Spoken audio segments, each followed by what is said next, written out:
A maioria das pessoas acha que entende a cruz, mas não entende. Elas falam, Jesus sofreu, como quem repete uma frase bonita, e seguem a vida como se nada tivesse acontecido. Só que aqui está a verdade que muita gente evita encarar. Se você enxergasse com clareza o que aconteceu com o corpo de Jesus, você nunca mais trataria esse assunto com leveza. Porque o sofrimento dele não começou nos pregos. Ele começou antes, no silêncio. Quando o corpo dele entrou em colapso por causa de uma angústia tão profunda que a Bíblia descreve como suor em gotas de sangue. Isso não é metáfora, isso é dor real. E aqui vai uma afirmação contra-intuitiva, daquelas que viram a chave da mente. A cruz não foi apenas um evento espiritual, foi uma execução completa, com trauma físico, perda de sangue, falência progressiva e asfixia. Sim, asfixia. A crucificação não era só dor, era uma luta desesperada por ar. E o mais forte disso tudo é que Jesus não estava anestesiado, não estava fora de si, não estava protegido por nenhum alívio. Ele estava consciente, ele sentiu, ele suportou e ainda assim escolheu continuar. Isso não é só fé, isso é amor em nível máximo. O problema é que muita gente tenta suavizar essa história, porque ela é pesada demais para encarar. Mas o que enfraquece a fé hoje não é falta de igreja, não é falta de mensagem, é falta de entendimento do preço. Quando a medicina entra nessa conversa, ela não destrói a espiritualidade, ela revela a profundidade do sacrifício. Ela mostra por que a flagelação destruiu o corpo antes da cruz, por que os nervos foram atingidos, por que a sede virou tortura e por que cada frase na cruz custava respiração. E quando isso fica claro, uma coisa acontece. A cruz deixa de ser um símbolo e vira uma decisão. Então fica comigo até o final, porque em poucos minutos você vai entender algo que quase ninguém explica com coragem. Jesus não morreu de qualquer jeito. O corpo dele foi até o limite, e o coração dele foi além do limite. E quando esse conhecimento entra na mente, a vida muda, a fé amadurece e o pecado perde o encanto. Porque depois disso, não dá mais para viver do mesmo jeito. No Getsemane, o sofrimento de Jesus começa antes de qualquer agressão física. Ali, ele entra em um estado de agonia profunda, e o texto bíblico descreve que seu suor se tornou como gotas de sangue. Isso é importante porque mostra que o corpo dele já estava reagindo a uma pressão extrema antes mesmo do julgamento, antes da flagelação e antes da cruz. Esse momento revela uma dor real, concreta, que não é apenas espiritual, mas também física e mensurável. A angústia não foi leve nem passageira. Ela foi intensa o suficiente para marcar o corpo. Na medicina, existe um fenômeno raríssimo chamado hematidrose, conhecido como suor de sangue. Ele pode ocorrer quando a pessoa passa por um estresse extremo, com grande carga emocional, medo intenso, angústia profunda e fragilidade física. O corpo entra em um estado de alerta tão alto que pequenos vasos capilares próximos às glândulas sudoríparas podem se romper, misturando sangue ao suor. Esse detalhe ajuda a entender por que Jesus não chegou à cruz inteiro, mas já debilitado. Getsemane não é um detalhe do caminho, é o início do colapso. Esse ponto traz uma lição prática e atual. Sofrimento emocional verdadeiro afeta o corpo. Quando uma pessoa vive pressão constante, medo acumulado e ansiedade sem descanso, o organismo começa a responder com sinais claros: insônia, tensão muscular, dor de cabeça, cansaço extremo, falta de apetite e queda de energia. Por isso, Aprender com Jesus no Getsêmani também é aprender a não fingir força quando a alma está pesada. O caminho saudável é levar o peso para Deus em oração, buscar apoio e não deixar a mente carregar sozinha aquilo que o corpo não foi feito para suportar. Porque a próxima etapa já mostra como a injustiça humana se transforma em violência. Existe um tipo de sofrimento que não começa com pancadas, mas com pressão interna. Há relatos de pessoas que, em situações raríssimas, chegaram a suar sangue por causa de um estado de terror e estresse extremo. Um exemplo marcante é o caso de um homem que não reagia à anestesia e precisou passar por uma cirurgia consciente, sentindo cada etapa do procedimento. Ele permaneceu preso e acordado por horas, enquanto seu corpo suportava dor e tensão contínuas. Esse tipo de história serve para mostrar que o organismo humano pode entrar em colapso quando a mente é esmagada por medo e angústia. O relato descreve que, ao final, o corpo dele teria escurecido por ter suado sangue durante o processo. O ponto principal não é transformar isso em espetáculo, mas entender o mecanismo.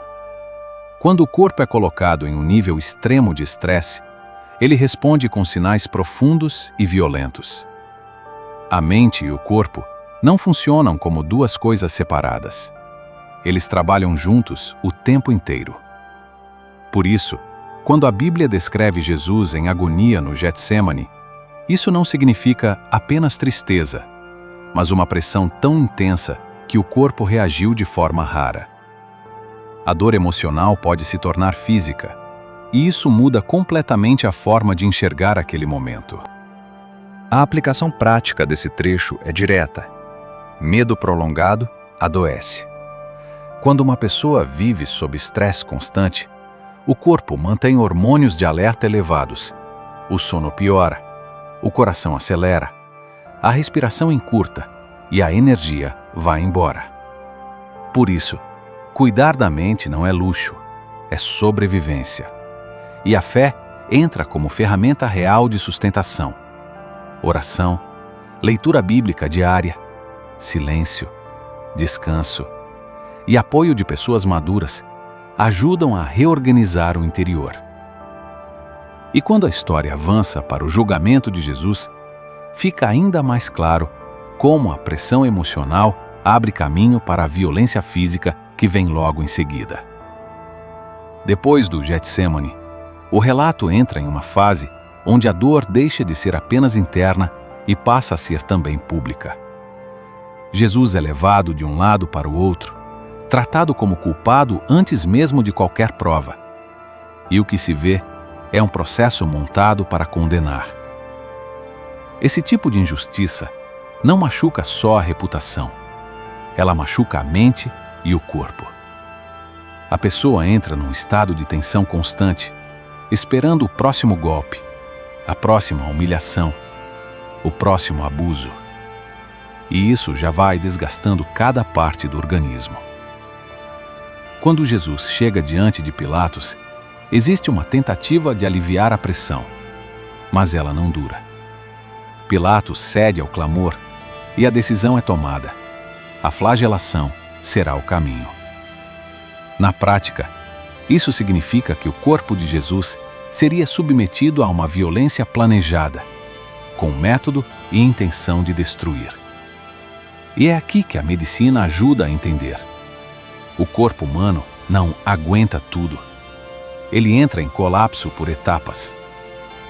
Antes de qualquer ferida aberta, já existe queda de energia, tremor, suor frio e a sensação de desamparo. Esse trecho também ensina algo muito atual. A violência humana começa antes da agressão física. Ela começa quando alguém é desumanizado, quando perde o direito de ser ouvido, quando vira um objeto nas mãos de uma multidão. Por isso, quem quer viver uma fé madura, aprende a vigiar o coração e não participar de injustiças, nem com palavras. Porque a humilhação abre portas para a crueldade. e a história avança rápido, até o momento em que o sofrimento se torna sangue em cada golpe. A flagelação é uma das partes mais brutais do caminho, porque ela não é um golpe só. É repetição, é sequência, é desgaste contínuo. Jesus é despido e preso pelo pulso numa coluna, exposto, vulnerável e sem defesa. O chicote descrito no vídeo tem tiras múltiplas, com bolinhas de chumbo e pequenos ossos, feitos para rasgar e esmagar ao mesmo tempo. Não é uma agressão improvisada, é uma ferramenta de tortura. O corpo recebe impacto e corte, sem tempo para recuperar. Do ponto de vista médico, o que acontece ali é uma soma de traumas. A pele já estava fragilizada por microhemorragias e agora começa a se romper, abrindo chagas profundas. A cada golpe, o sangue escorre e a dor se multiplica, porque as terminações nervosas ficam expostas. O corpo reage com fraqueza, suor frio, náusea, vertigem e calafrios. Sinais de que o organismo está entrando em estado de choque. É como se a vida estivesse sendo drenada aos poucos, com cada segundo pesando mais do que o anterior. Esse é o tipo de cena que faz a pessoa entender que sofrimento não é teoria, é realidade. E a aplicação prática aqui é séria. O corpo não foi feito para ser tratado com violência, nem pelo outro, nem por si mesmo. Por isso, viver com fé também é aprender a tratar o próprio corpo com dignidade. Dormir melhor, reduzir excessos, não normalizar estresse crônico. Porque quando o corpo começa a perder sangue, ele perde força, perde estabilidade. E logo depois, o que vem não é alívio, é escárnio. A dor se mistura com humilhação. Depois da flagelação, o corpo já está ferido, mas a crueldade não para. Vem a coroação de espinhos, e ela carrega um significado duplo: dor e zombaria. Os espinhos são longos e duros, colocados como um capacete pressionado sobre a cabeça. O couro cabeludo é uma região extremamente vascularizada, então sangra muito e sangra rápido. A dor não é apenas superficial, ela pulsa, lateja e se espalha. Na medicina, o couro cabeludo tem muitas terminações nervosas, e qualquer perfuração ali provoca sofrimento intenso. Além disso, o sangramento constante piora a fraqueza e aumenta a sensação de exaustão. O corpo já está debilitado, e agora recebe mais um tipo de agressão que não permite descanso. A cabeça não consegue repousar com facilidade. O sangue escorre. O corpo tenta se proteger e não consegue. E o que deveria ser honra é transformado em insulto. Esse trecho ensina algo profundo. Nem toda dor vem só da ferida. Muitas vezes, vem do desprezo. A humilhação pesa como pedra, porque ela tenta destruir o valor da pessoa. Por isso, quem segue Jesus aprende a não construir identidade no aplauso, nem no desprezo, mas na verdade. E a partir daqui, o caminho se torna ainda mais pesado, porque a violência agora se transforma em marcha. Ferido, ele precisa caminhar carregando o que vai servir de instrumento para sua morte. Em seguida, Jesus é entregue para ser crucificado, e colocam sobre seus ombros o braço horizontal da cruz, com um peso enorme. O vídeo cita cerca de 50 quilos, e isso já seria difícil para alguém saudável, quanto mais para alguém ferido e com perda de sangue. A estaca vertical já estava no Calvário, então ele precisa carregar a parte pesada no caminho. Ele anda descalço em ruas irregulares, cheias de pedras, enquanto soldados o puxam com cordas. O percurso é longo e o corpo está no limite. Do ponto de vista físico, esse momento é uma combinação de dor muscular, dor nas feridas abertas e exaustão circulatória. Os ombros estão cobertos de chagas, então cada movimento da madeira contra a pele é como lixa sobre carne viva. As quedas não são apenas tropeços, são sinais de que o corpo perdeu força para sustentar o próprio peso. O coração tenta compensar, a respiração fica curta, a visão pode escurecer, e a pessoa entra num estado de quase apagamento. É um corpo tentando continuar, mesmo sem combustível. A aplicação prática aqui é clara. Existem fardos que não foram feitos para serem carregados sozinho. Quando a vida pesa, a pessoa precisa aprender a pedir ajuda e aceitar apoio, porque insistir sozinho pode quebrar por dentro. A fé madura não é orgulho, é humildade. E esse caminho de dor não termina ali, porque ao chegar ao lugar da crucificação, a violência não diminui. Ela muda de forma, e até tirar uma roupa vira tortura. Quando chegam ao Calvário, começa o processo final da crucificação, e os carrascos tiram a roupa do condenado. Mas há um detalhe que torna isso ainda mais cruel. A túnica está colada nas feridas. O tecido adere às chagas, e arrancá-lo significa reabrir cortes, rasgar crostas e expor terminações nervosas. O vídeo usa uma analogia simples e perfeita. É como tirar uma gaze grudada numa ferida grande. A dor não é nova, mas é renovada com força. Na prática, isso acontece porque o sangue seca e funciona como cola natural.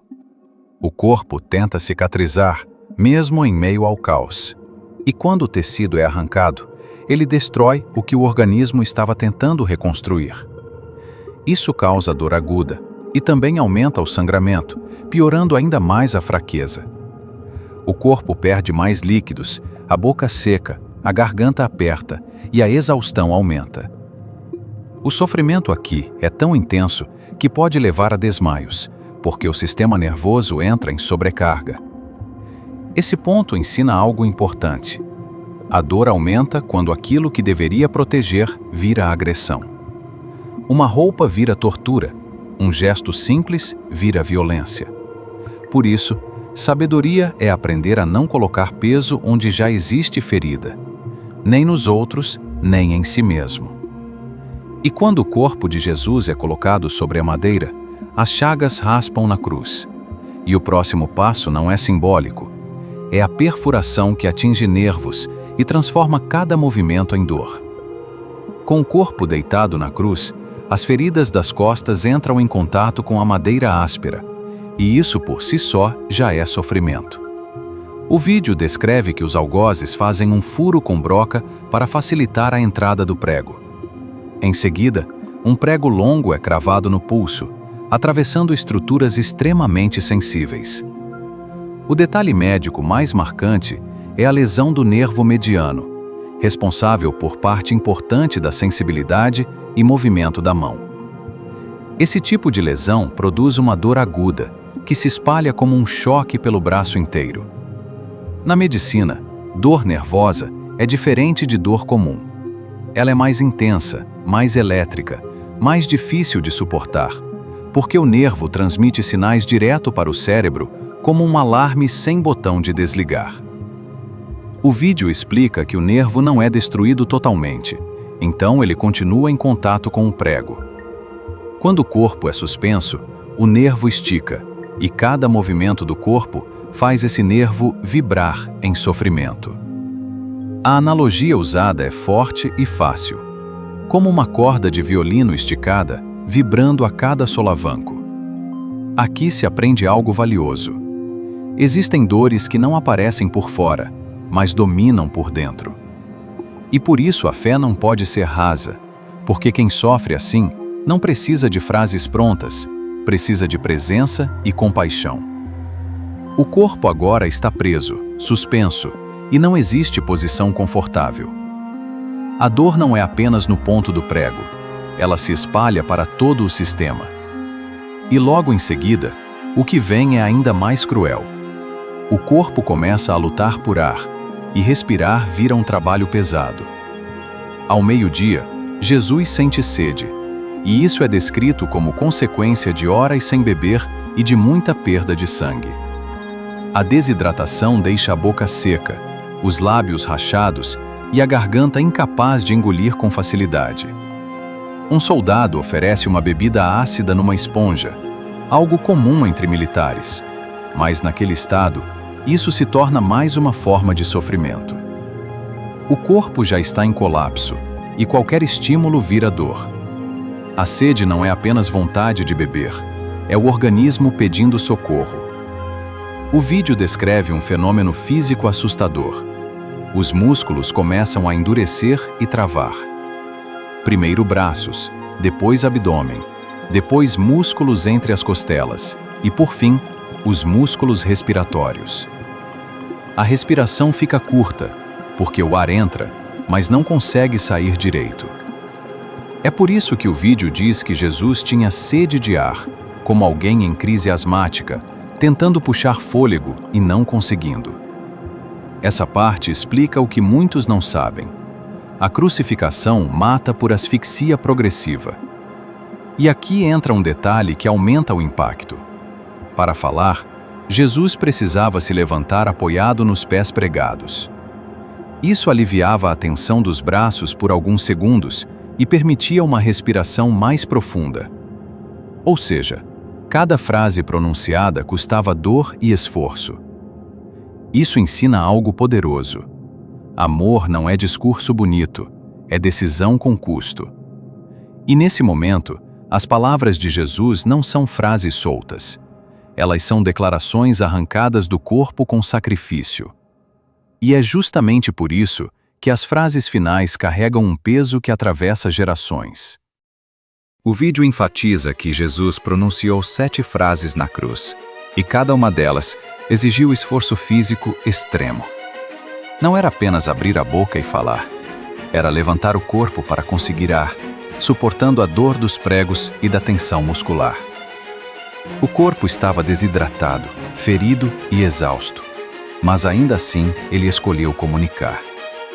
Isso transforma cada palavra em algo sagrado, porque foi dito no limite, sem conforto, sem alívio, sem pausa. As frases carregam fé, perdão, entrega e missão. Entre essas palavras, aparecem declarações como Pai, perdoa-lhes, Deus meu, está consumado e em tuas mãos entrego o meu espírito. Cada uma dessas frases é uma janela para o coração de Cristo no momento mais duro. Ele não usou o último fôlego para reclamar, mas para cumprir, ensinar e amar. Isso revela um padrão espiritual que muda a vida. O sofrimento não precisa transformar a pessoa em alguém amargo. Ele pode transformar em alguém mais profundo, mais firme, mais limpo por dentro. A aplicação prática é clara e poderosa. As palavras têm peso, principalmente quando a vida aperta. Em tempos difíceis, escolher palavras de perdão, fé e entrega não é fraqueza, é domínio próprio e maturidade espiritual. Por isso, quem quer crescer aprende a falar melhor, orar melhor e reagir melhor, mesmo quando o coração está cansado. E depois dessas frases, o relato entra num ponto decisivo, porque tudo o que foi dito aponta para um significado maior, como se a dor estivesse preparando o caminho para algo que não termina na cruz. Depois de entender tudo isso, uma coisa fica impossível: continuar tratando a cruz como um detalhe. Porque aqui não estamos falando de um sofrimento simbólico. Estamos falando de um corpo real sendo destruído passo a passo, enquanto o amor permanecia firme até o fim. E quando você enxerga esse nível de entrega, a fé deixa de ser costume e vira compromisso. A cruz não foi só o lugar onde Jesus morreu. Foi o lugar onde muita gente deveria ter nascido de novo por dentro. E agora a pergunta que fica não é: o que você achou do vídeo? É o que você vai fazer com esse conhecimento. Então aplica isso na vida prática. Trate a oração com mais seriedade. Trate o pecado com mais firmeza. Trate a gratidão com mais verdade. Se Jesus suportou tudo isso consciente, sem anestesia, sem fuga, então não faz sentido viver uma fé relaxada, fria e distraída. O mínimo que esse entendimento produz é mudança de postura. Mais humildade, mais domínio próprio, mais vontade de obedecer, mais coragem para perdoar, mais força para levantar e seguir limpo. Porque quando a cruz vira real, a vida também fica mais real. Agora eu quero saber, qual parte mais te impactou? Foi o Getsemane, a flagelação, os pregos, a falta de ar ou as palavras finais? E mais importante, o que isso revela sobre o seu momento hoje? Você está vivendo com fé ou apenas sobrevivendo com religião? Comenta aqui embaixo, porque eu leio e respondo. E essa conversa pode ajudar muita gente que está tentando ficar de pé por dentro. E aqui vai a sua chamada para ação, bem clara. Se esse vídeo te trouxe clareza, escreve nos comentários agora: eu não vou tratar a cruz com leveza. E faz mais uma coisa. Compartilha esse vídeo com uma pessoa que você sabe que precisa lembrar que Jesus entende a dor humana por completo. Às vezes, um compartilhamento é o empurrão que alguém precisava para voltar para Deus. E se você quer continuar aprendendo nesse nível, então se inscreve no canal e ativa o sininho, porque aqui você não vai receber conteúdo raso. Você vai receber entendimento que fortalece a mente e acende a fé. No próximo vídeo, a gente vai entrar nas 7 frases de Jesus na cruz e o que cada uma revela sobre perdão, propósito e vitória. Então se prepara, porque isso aqui não é só conhecimento, é transformação.